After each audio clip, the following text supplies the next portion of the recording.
Hello hi नमस्कार, मेरा नाम दीपक जोशी है। आज 2 अक्टूबर का दिन था।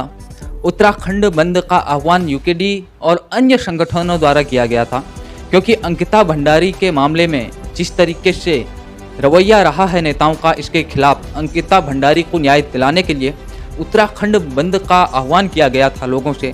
वे चाहते थे, यूकेडी के नेता चाहते थे और जो अन्य संगठन थे कि लोग स्वेच्छा से बेटियों को इंसाफ दिलाने के लिए और बेटियों की सुरक्षा के लिए उत्तराखंड बंद कर अपनी आक्रोश का प्रदर्शन करें, अपनी भावनाओं को व्यक्त करें।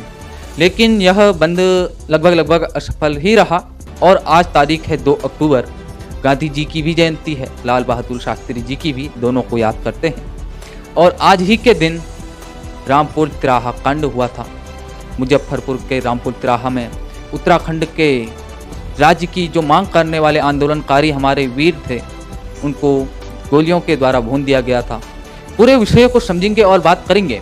जिस यूकेडी ने उत्तराखंड राज्य स्थापना के लिए प्रयास किए, वह पार्टी कैसे विलुप्त होने की स्थिति में पहुंच गई है। मेरा नाम दीपक जोशी है।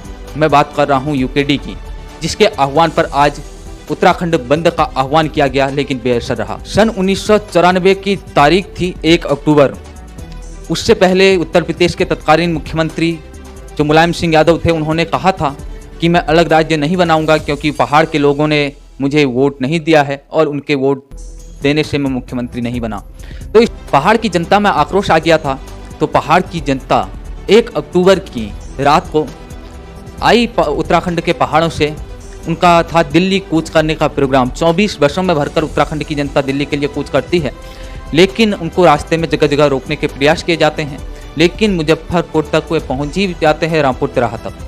जब वहाँ पहुँचते हैं तो उनको वहाँ रोक दिया जाता है और पुलिस के साथ जो आंदोलनकारी थी उनकी झड़पें हो जाती हैं। वहाँ के डीएम घायल हो जाते हैं। इसके बाद मामले में तनाव हो जाता है, पुलिस का लाठीचार्ज शुरू हो जाता है और इससे स्थिति तनावपूर्ण हो जाती है। आरोप तो यहाँ तक रहे कि पुलिस वालों ने महिलाओं के साथ ज़बरदस्ती भी की, उनको बहुत परेशान किया। यह घटना पूरे पहाड़ के लोगों को दिलों में और आग जगाने के लिए ही का काम कर दी। उसी दिन रात को, दूसरे दिन, ये 1 अक्टूबर की रात की बात थी, 2 अक्टूबर को पहाड़ों से 40 बसों में भरकर लोग मुजफ्फरपुर के लिए निकल पड़े, रामपुर तिराहा के लिए। लेकिन जब पहुँचे उस दिन वहाँ ज़्यादा स्थिति बिगड़ गई और पुलिस को फायरिंग करनी पड़ी। ज़बरदस्त हवाई फायरिंग की गई और लगभग 9 लोगों की मौत की पुष्टि हुई।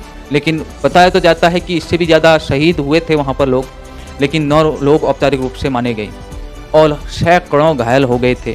महिलाओं को भी पुलिस वालों ने घसीट कर पीटा और इसके बाद वहाँ बहुत ही अशांति का माहौल बन गया था। तो वह आंदोलन का जो लीडर था, उसको जो प्रमुखता से उठा रहा था, वह पार्टी थी उत्तराखंड क्रांति दल, यूकेडी। और यूकेडी ने उत्तराखंड राज्य बनाने में अथक प्रयास किए, लेकिन आज यूकेडी के कार्यकर्ताओं की संख्या 0 के बराबर हो गई है। बहुत कम कार्यकर्ता हैं और जो बच्चे भी हैं वे कुछ प्रयास भी करते हैं, तो उसका अमल ग्राउंड जीरो में नहीं दिखाई देता। अगर यही बंद कांग्रेस करती या भारतीय जनता पार्टी करती तो पूरा बंद रहता। हजारों की संख्या में लोग बाहर घरों से निकलते विरोध के नाम पे। लेकिन यहाँ कार्यकर्ताओं की कमी है। हमने हमेशा दोनों राष्ट्रीय पार्टियों को प्रमुखता दी है, इनको ही सत्ता में बैठाया है और जिस हर आंदोलन से एक राजनीतिक पार्टी का जन्म हुआ है, हमने देखा है। और जिस उत्तराखंड राज्य निर्माण में जिस पार्टी का गठन हुआ, वह आज बुरी स्थिति में है। कोई यूकेडी वाला देख रहा होगा, उसे बुरा लग रहा होगा, लेकिन यह सच्चाई है।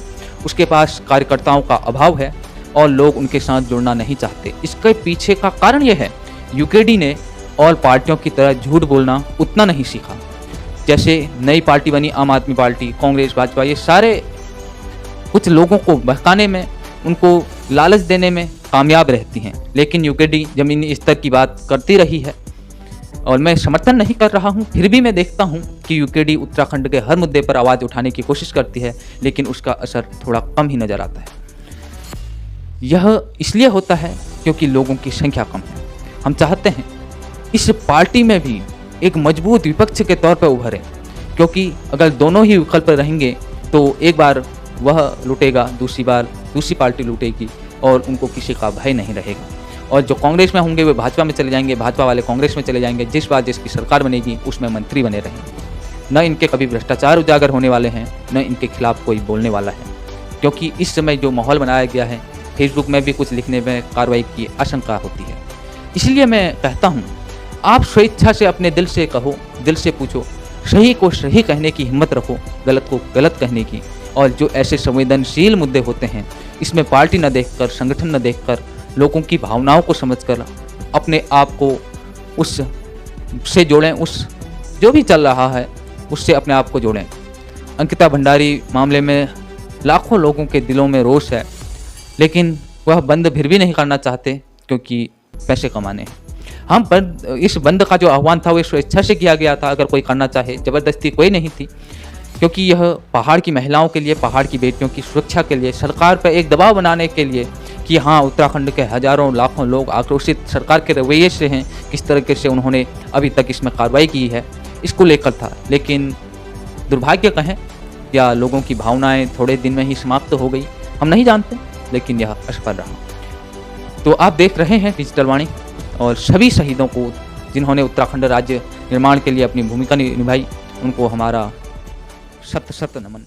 नमस्कार।